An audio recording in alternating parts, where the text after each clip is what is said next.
Okay, excellent. And I'm going to share my screen.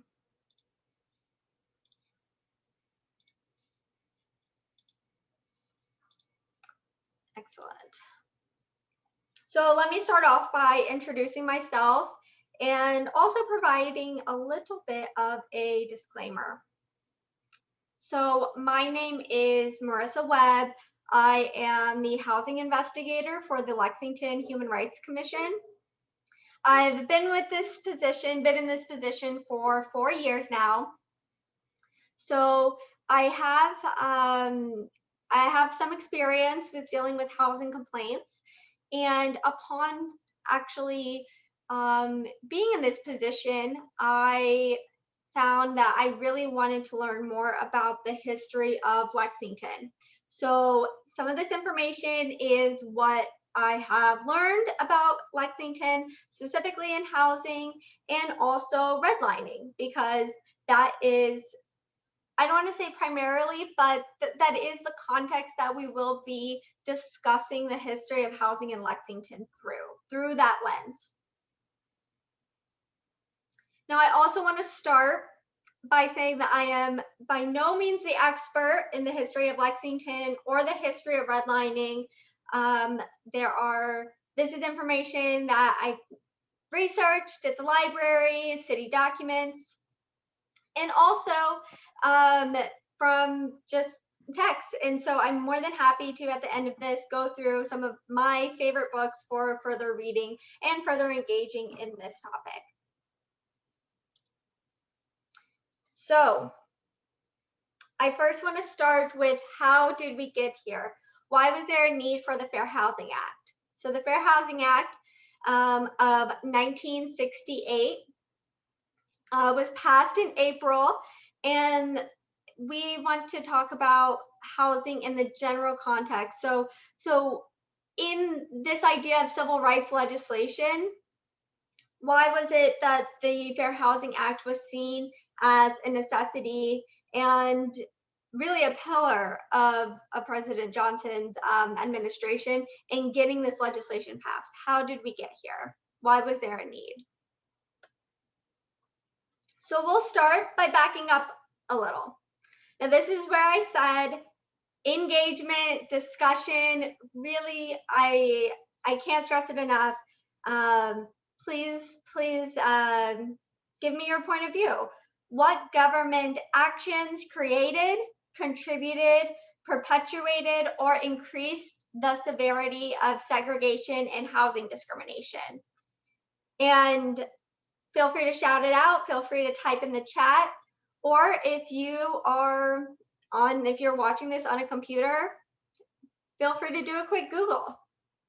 Let's talk about it. I'll give you some time.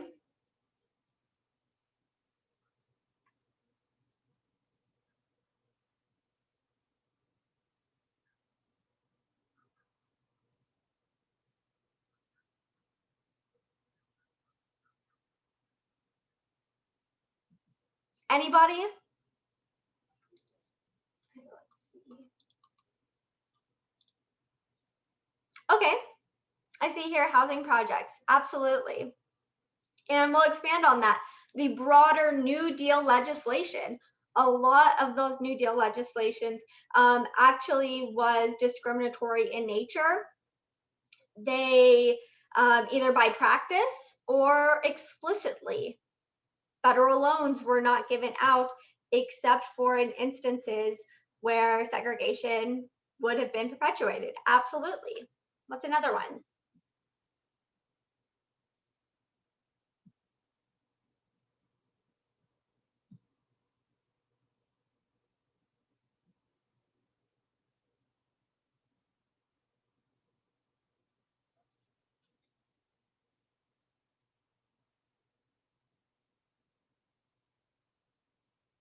Okay, well, I see here remnants from Jim Crow. Yes, Jim Crow laws absolutely contributed to and perpetuated, and these are government actions. And part of the reason why I want to talk about that is because we often think about segregation in housing as, well, white people want to live with white people and black people want to live with black people. But part of our discussion and part of hopefully what we can see today is that that is not the case. The state, federal, local government actually created actions, policies to continue and to encourage, even in some cases, segregation and housing discrimination. Can we think of any others?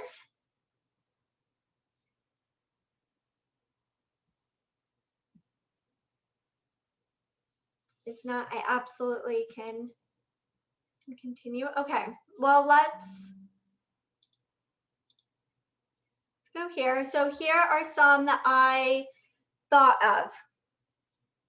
Occupation on indigenous land, slavery, the Black Codes, which very similar to Jim Crow, included things like loitering laws, included things like restricting movement of predominantly Black people.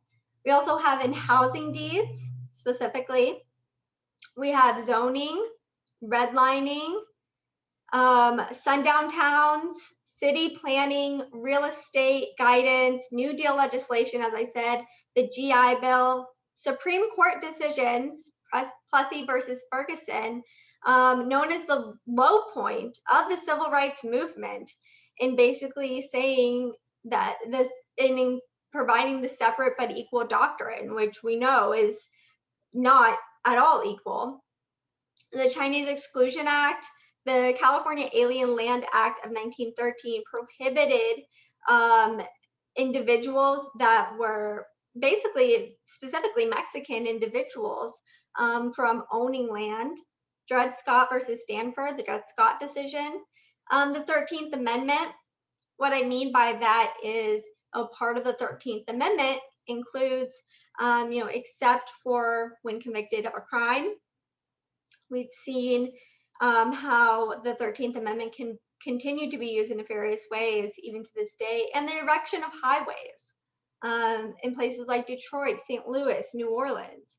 We see that where highways were placed was predominantly in centers of Black culture, center of Black homes, Black businesses, and that's not a coincidence. As wealth was starting to build in Black towns, in Black parts of towns, we would have the federal government say, well, that's a perfect place to put a highway. Do we have any questions or concerns about what this is? Is there any questions of what some of them are? Some of these may be new, so I want to encourage everybody to speak up, especially if this is new information or not.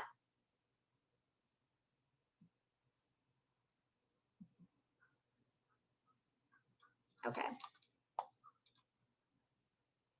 So the importance of where you live. So if that's some of the history of redlining now, or sorry, of housing discrimination, now let's think about the importance of where you live. Not just the four walls, but what are the features that you want? I know for me personally, I want walkability. I want parks. I would like a library. I love to read. What are some things that you think of? This is what I look for in a home. This is what I look for in a community.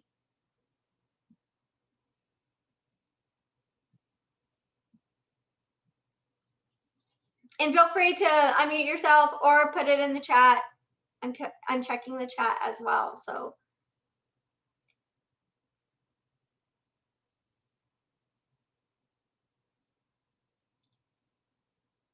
Access to shopping, perfect. I see public transit, excellent. That is a great one. Parks, access to quality public education. Yeah, daycare, childcare. Yes, these are excellent ones. Anything else we can think of?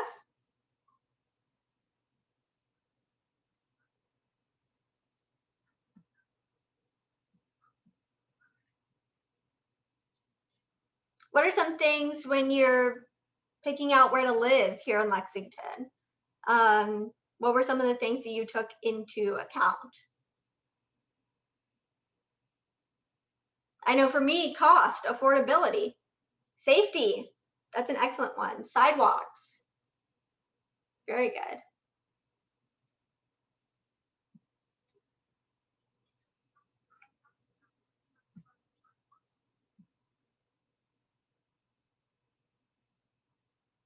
Anything else that we can think of?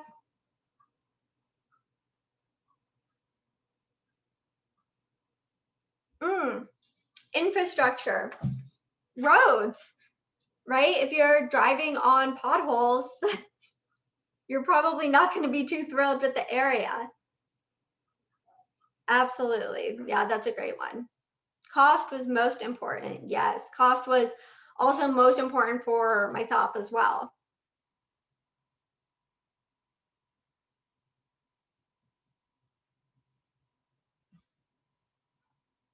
All right, so let's see here.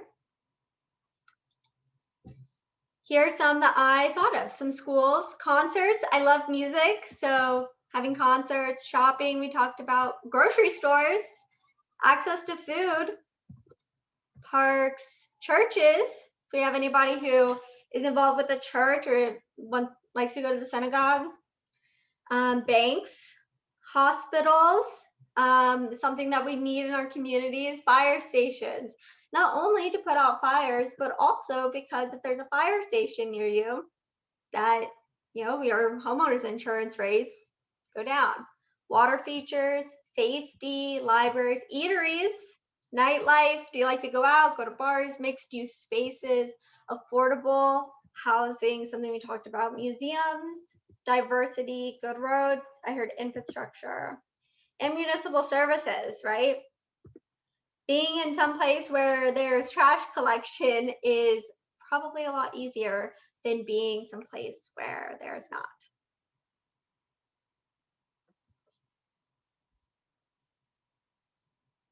Great. So the importance of where you live. Why is this important?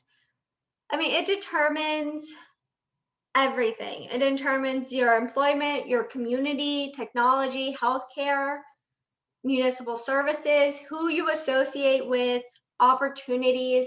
If you don't have if you don't have access to transportation, then that may limit where you're employed. You may have to be somewhere where there's it's walking if a bus doesn't come to you or if you don't have access to a car. So something to think about when you're thinking about where you live. And now I want us to do an exercise. Here's a map of Lexington. So let's think about where some of these things are here in the city of Lexington. Some of the things we talked about. Where are the hospitals? Where are the good roads? Where are your parks? Where are your eateries? Churches? Where is nightlife?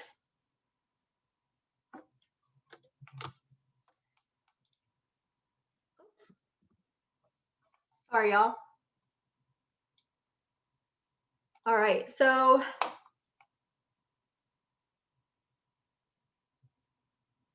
are we thinking about that? Where all these places are? Where are the sidewalks? Where's the shopping? Where are the schools that you want to go to?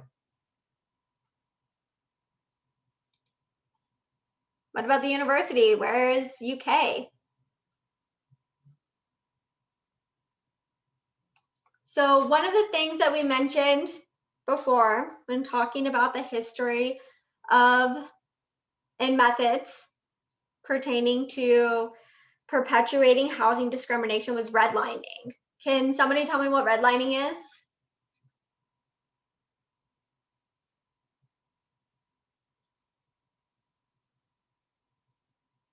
Or if you don't know, feel free to say, I'm not sure, but I think this is kind of what it is.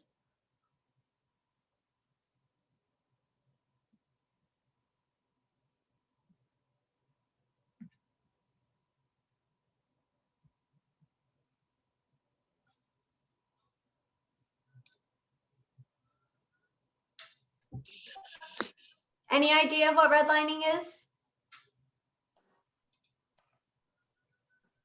Okay.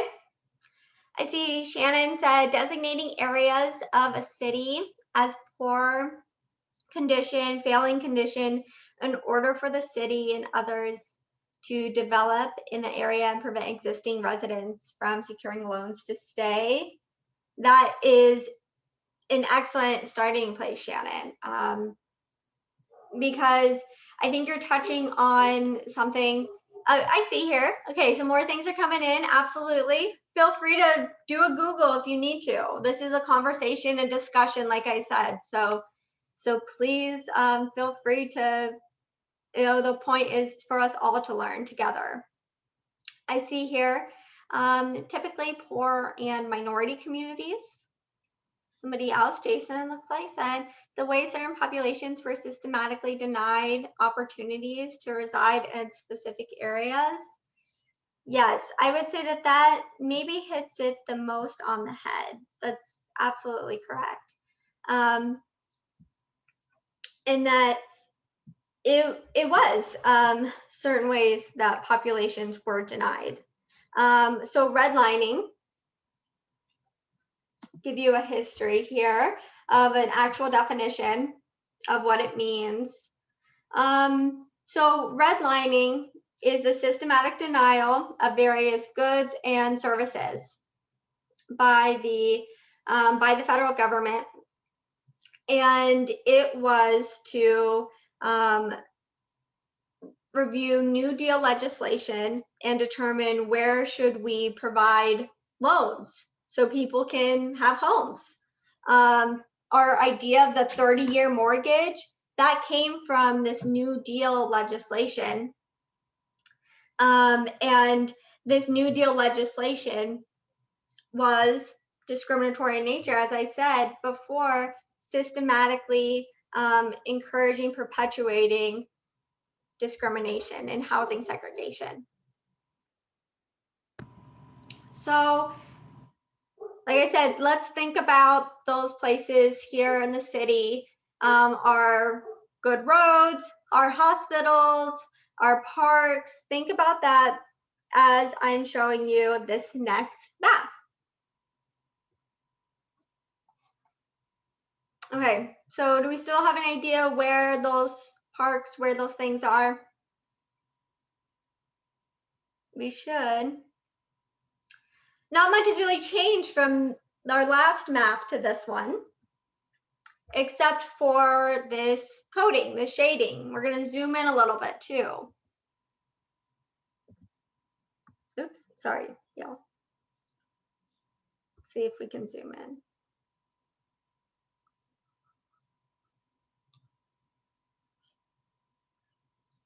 Well, let's look at this first. This is the city of Lexington, and it is redlined.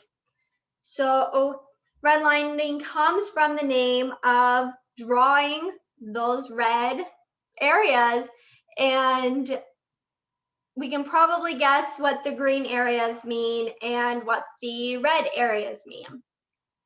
So essentially, the Homeowners Loan Corporation, this federal entity from New Deal legislation, what they did is they graded various areas, and this is not just the city of Lexington, but a lot of cities all throughout the nation, and determined what are good areas that we should provide loans for.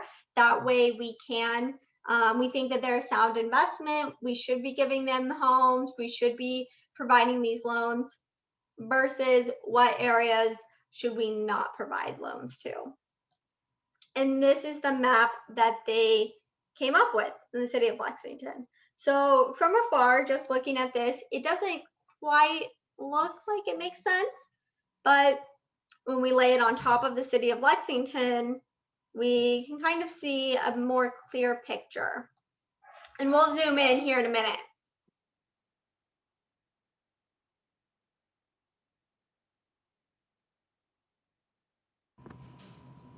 Right, so let's talk about the criteria for redlining.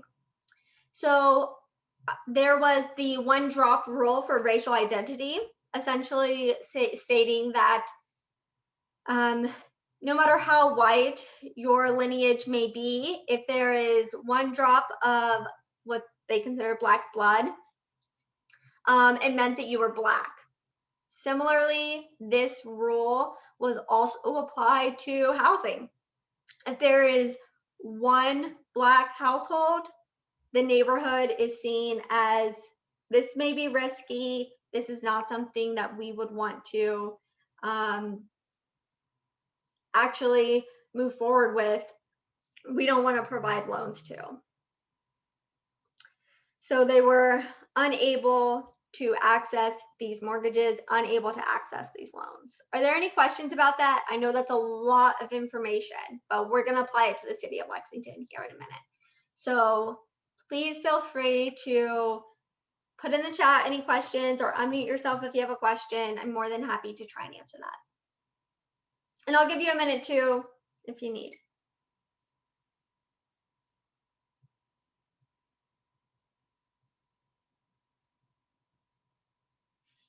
Okay.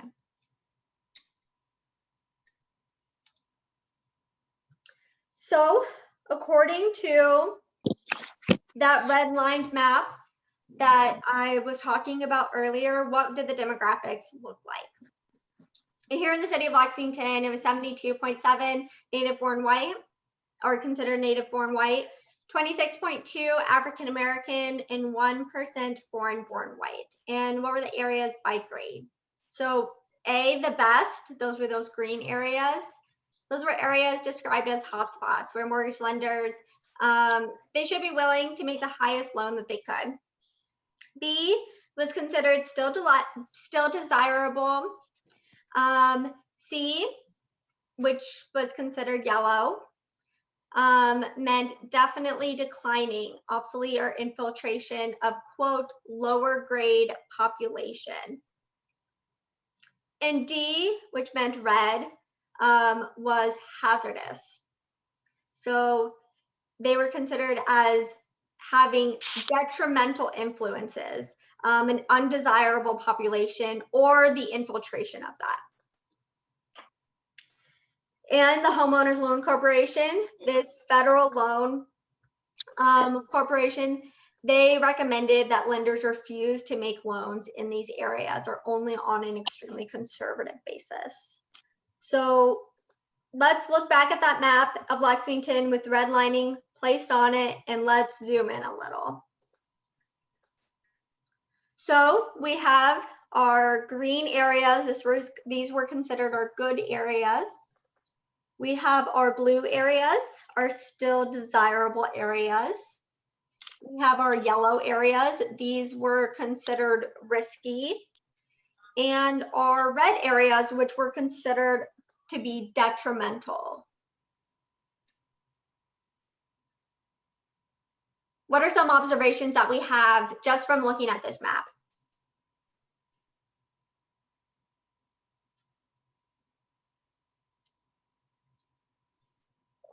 And you can feel free to place it in the chat as well.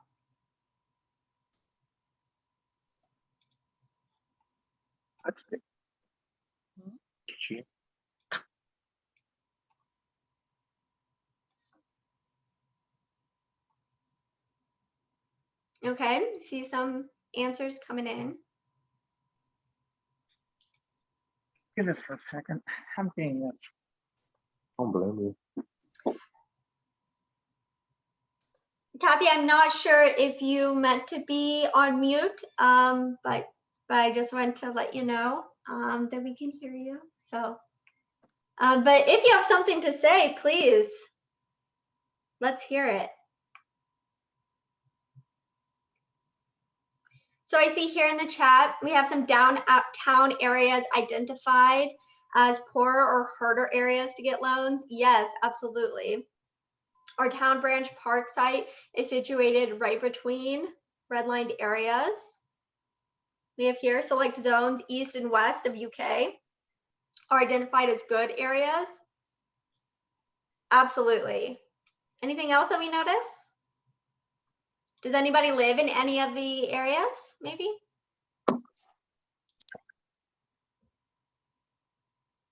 Or near any of the areas? Is it surprising seeing red, what's considered to be hazardous, being placed where it is?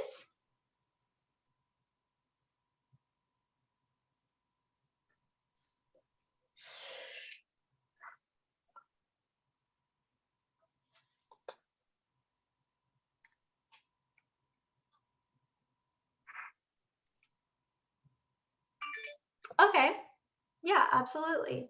I see here that somebody put Memorial Coliseum. 3:30.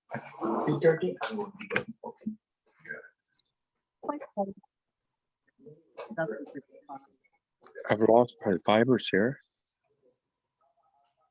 Yeah, I've lost her. Lost her? Oh, no, she's still on. It's somebody that dialed in and they don't have her. Was there something that you wanted to say Kathy?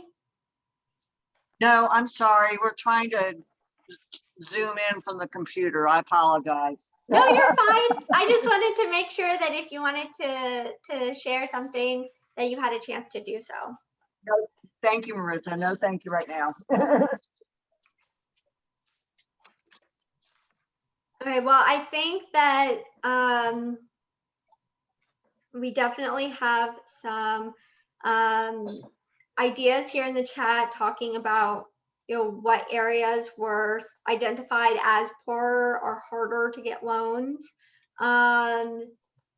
If we think about how this entire map was based upon race, does that share any insight,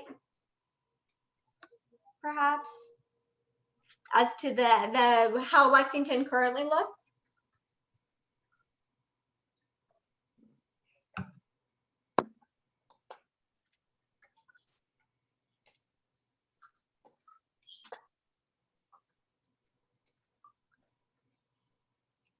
Well, let's keep zooming in a little bit more. And let's zoom in to here along Nicholasville Road. So this is down south Nicholasville Road, right before Southland Drive, which hopefully you can see is right there. We have Rosemont Garden down here. And we have this neighborhood, WGPL. And that's what we're going to be focusing on and looking at today. So the history of Wabash, Goodrich, Pensacola, and Lackawanna neighborhood. So this neighborhood, so we can see, we go back, is actually located in the green area. So we can see the roads that they were talking about. There's Wabash over here, Lackawanna. So these roads right here, and it's in the green area.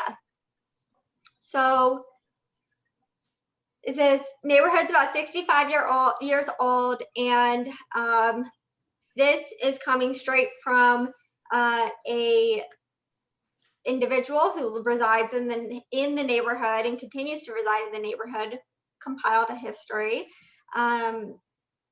and she, through her research, determined that the neighborhood WGPL was an acronym, but it had a double meaning. So not only did it represent those streets in that neighborhood, but also became a name for, quote, where good people live. And if we are reviewing that map, I said earlier, it's in the green. It meant that it was not risky based upon those homeowners loan, but based upon the federal government and based upon the lack of people of color, the lack of Black people. So let's start at the history. So in 1910, the farmer who owned the land saw this, that the suburbs were moving in their direction and essentially wanted to protect the future of that land. And within the deed explicitly stated that no residence should be built upon that cost, that cost less than $3,000, which I know sounds crazy for us now, but for then, basically what they're saying is we want this to be an affluent neighborhood. They were going to set these costs that if you have a residence, it has to be worth more than this amount, but also that at no time should the land be sold or leased to any Negro or colored person. It was explicitly written into the deed to exclude Black people. And this is what that looked like at the beginning of that time. So not quite the Lexington that we know today, but we can still see that Nicholasville Road. So we're talking about this land over here. Now, 1924 was sold again. There was a change in ownership. The individual listed who bought it, Mr. Skidmore, indicated that his occupation was a farmer. However, he didn't live on the street, and he had intentions to sell it because he sold it extremely quickly thereafter buying it, and actually had already started plotting and subdividing the neighborhood, or what would become the neighborhood. But again, despite this change in ownership, the language was extremely similar. In fact, again, it explicitly restricted that no Black individuals can be permitted to occupy, to own, lease the property. And again, there was that cost restriction upon within that deed as well. So not only are they restricting who can live there based upon wealth, but also based upon race.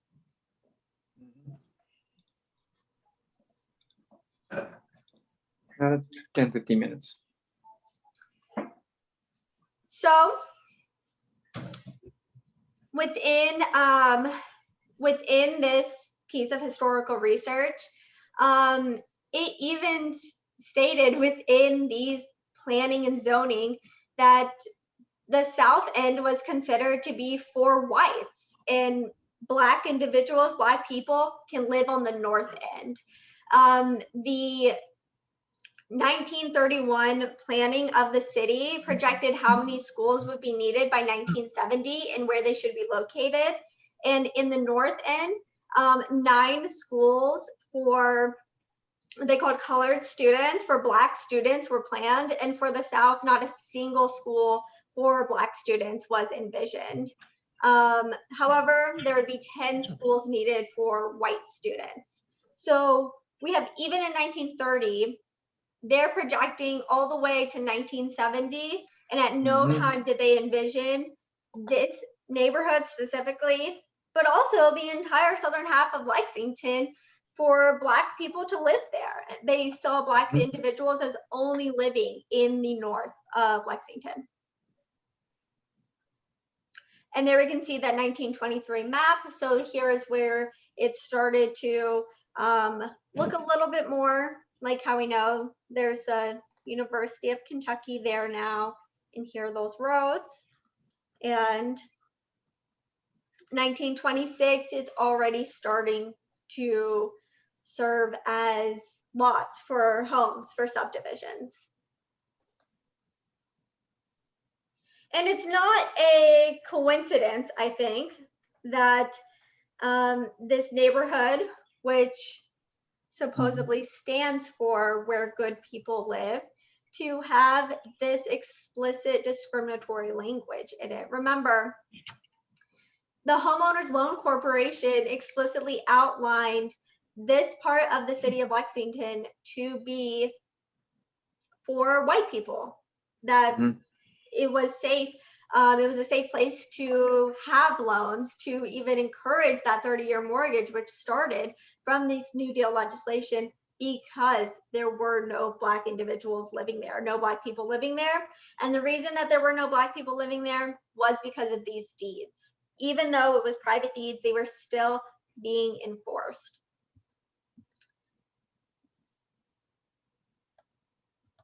So now let us look at another couple more maps from around the same time, actually a couple of years after that Homeowners Loan Corporation map first came out. So that first map of Lexington being redlined, that map was actually first created in 1930 and then was actually revised to be that final map that we saw in 1932. So in 1939, the city of Lexington actually conducted a property survey of Lexington to determine how should we be moving forward, what should housing look like, the city in moving forward, what are the issues and what do we need to address. So they indicated that the purpose of this survey was to provide a true and complete picture of the housing conditions here in Lexington. It hoped to make Lexington a better place to live. All of this data was compiled to hopefully create a more equitable Lexington. However, within this real property survey, we see here that they essentially admitted to how this enacted either through private deeds, as we just saw with the WGPL neighborhood, or through who was being able to access loans through redlining, essentially segregated the population. In fact, they stated in order for an area that they surveyed to include race other than white, it had to have a total of 200 Black families, or at least 10%. However, they found that when this rule was applied, that only the districts covering the western half of the city and the northeastern quadrant were eligible. And so they admitted it's not a general consensus. This isn't a full picture because we can't look at race in the southern half of the city of Lexington because no Black people live there. They didn't meet those requirements that we set.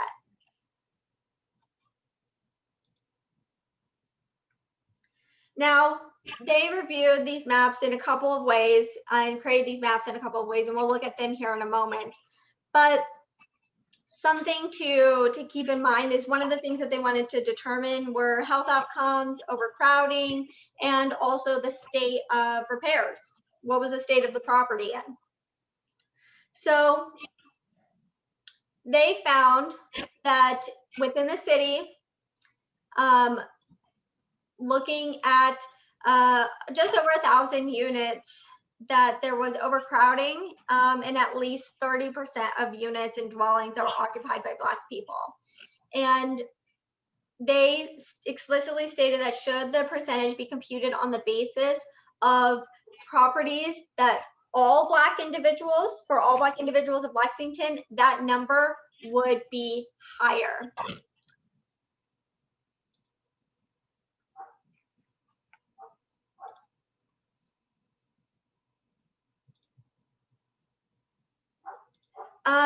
So then,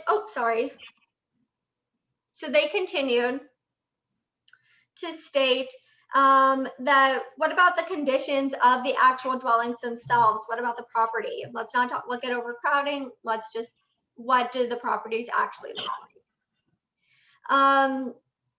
And they again stated that out of over 9,000 white occupied units, a little under 40% were substandard, either by condition or by occupancy. However, of the over 4,000 units that are occupied by Black individuals in the city of Lexington, 83.8% of units were not to par, that they were not adequate living conditions. So even after the city of Lexington has been redlined and the city of Lexington has determined who gets loans, who does not get loans, they conducted this survey to look at housing, and some of these facts were known to them at the turn of 1940. In fact, they explicitly state that the problem of having a dwelling not be to standard is a bigger issue because of neglect by owners rather than overcrowding.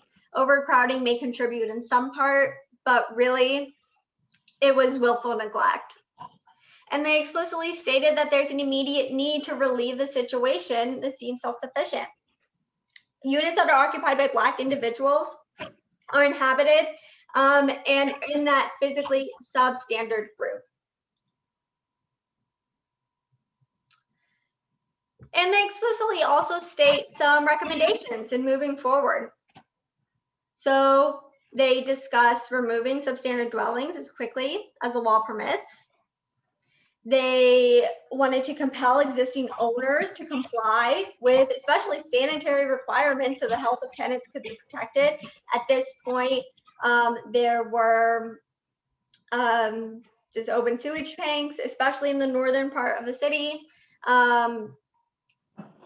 They also wanted to use acquired property that had been reverted to city ownership to as recreation and play. One of the things that they addressed within this survey was that the city was losing a substantial amount of money for tax-free property. And they also indicated that there is room for additional housing structures. And if the dwellings are uninhabitable, that Lexington should put an effort in making modern housing available. So now let's look at some of these maps. So once again, as before, we have here Nicholasville Road, right here, right here. Here is the University of Kentucky. We have our downtown areas. So let's look at the condition of those rental structures and also the age of the structures. The darker areas indicate the condition in dire need of repair. The darker it is, the more dire, and the lighter the areas are, the conditions are deemed adequate, as well as the age of the structure. The darker the areas are, the older the property is, versus the lighter the areas are. And what we can probably see is that both maps tend to skew one way. They tend to be older and in worse condition the further north and further west that you go.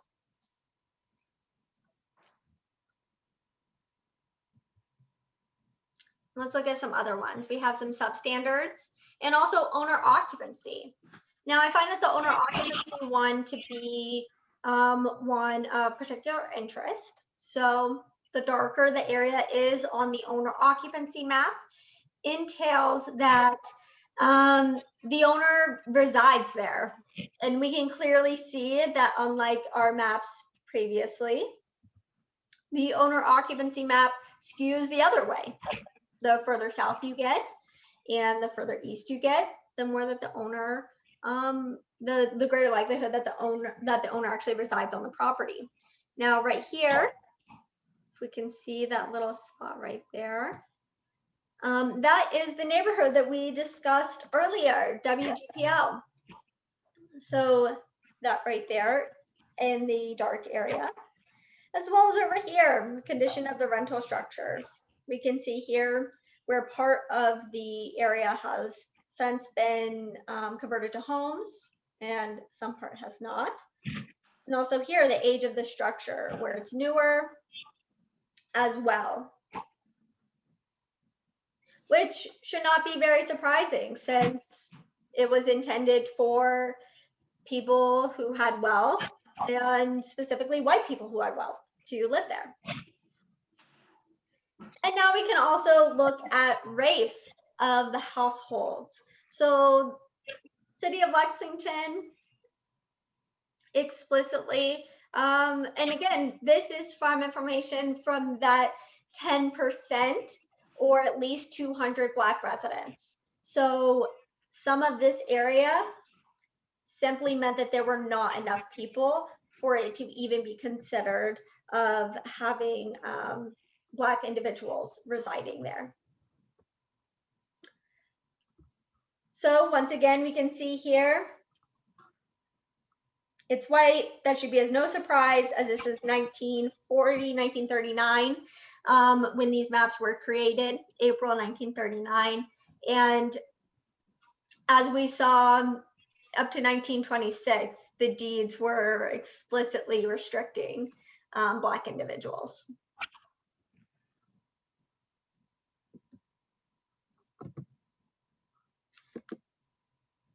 So where do we go from here? Was any of this information surprising? I know I personally found that when we had a neighborhood that supposedly stood for where good people live, that they had explicit deeds restricting Black people from living in the area.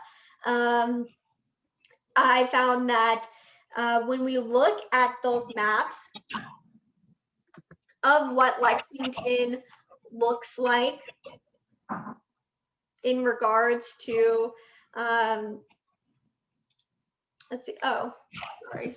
I just wanted to go from the current slide. So when we look at this map of what Lexington looks like with that redlined map on top of it, it really shouldn't be a surprise that we see over here in the Chevy Chase area to be green. Like I said, WTPL neighborhood down here, also in the green. And along Georgetown Road, we see that that is pretty squarely in the red. We also have here in the north end of Lexington for that to also be in the risky zone of yellow and red. I think that this redlined map, which was created in revised and then in 1932, it's going to be 2022 pretty soon, and I'm not so sure if just looking at this, if the racial makeup of the city of Lexington has diverted much from this map. Certainly not where the wealth is. So, when looking at where do we go from here, I think that it's important to take into account this history, explicit history of government, local, state, and federal government in perpetuating and contributing to housing segregation and housing discrimination. But I'd love to hear your thoughts. Maybe you completely disagree.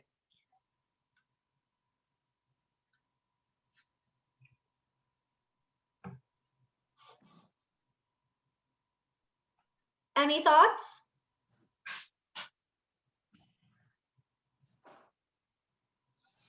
Feel free to put it in the chat too, if you don't want to speak up. Or any questions that you have. Marissa, this is Ed. How is the new locations of public housing affected any of the redlining issues? Right. So actually in 1980, it found that Lexington was like the 6th most segregated public housing at the time. I'm not sure how that has changed, but I would say that, this is an ongoing issue in that we obviously have not begun to completely remedy the effects from, all the way back in 1832. And while Section 8 and voucher choice was seen as a way to hopefully create greater housing opportunity in not having discriminatory practices in public housing, I would say that for the most part, Section 8 is also typically found within these areas that are historically seen as Black or impoverished. And in addition to Section 8 and source of income not being protected by the Fair Housing Act. So you can still be discriminated against based upon receiving your part of your income from Section 8 vouchers. Going back to the history of public housing, when first erected and first envisioned, public housing was actually integrated, and then it wasn't until I believe it was like mid 1930s actually they started explicitly segregating public housing and creating public housing for white people to serve as a jumping off point for home ownership, and not providing pretty much any resources for Black public housing. And I think that idea is continuing to be perpetuated. I don't know if that answered you. Thank you. Did that answer your question? It did, Marissa. Thank you. I see a question here. How does one correct the effects of redlining? This is an extremely hard question, Shannon, and something that I will admittedly say that I don't have the one answer to at all. There is a task force for the neighborhoods in transition that is currently combating and discussing gentrification within the city, as well as the specific group that just provided their recommendations for how the city should address historical housing injustices. I know that the commission chairs were Ms. Shayla Lynch and Ray Sexton, and they provided recommendations through a lot of public input. If you are interested in that, I can certainly point you in that direction, because those organizations are really on the cusp of determining how we can move forward, and what does that look like. Now, I know of actually in Illinois, there was a place, I believe Evanstown, that actually provided reparations for housing discrimination. So I'm not sure if that's a step in the right direction, but it is something that other municipalities are actively pursuing. I believe that there was set criteria in order to be considered, but part of that criteria was, being able to demonstrate and show that, housing, my lack of housing was inability to build this wealth through home ownership was directly impacted by the choices that the city made. So I would say that that's one way that another municipality is addressing, trying to actively correct those effects of redlining.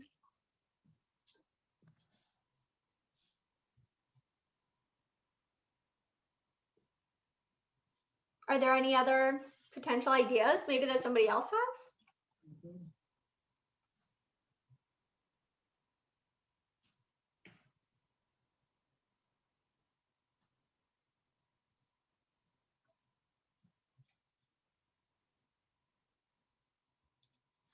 or any ideas that you think that, that potentially the city of Lexington has not examined yet.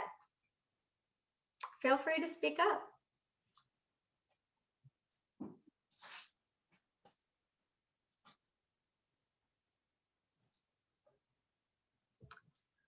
Well, since no one else is speaking up, Marissa, Go ahead, Ed.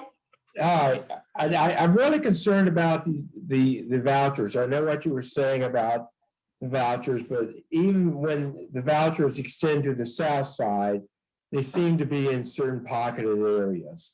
They don't, you don't see Right. many vouchers in Heartland. You don't see vouchers in Waterford. You don't see, even though it's pretty diverse.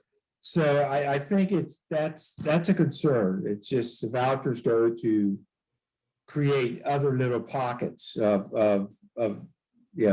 minorities. Is that just my observation? Do you see the same thing?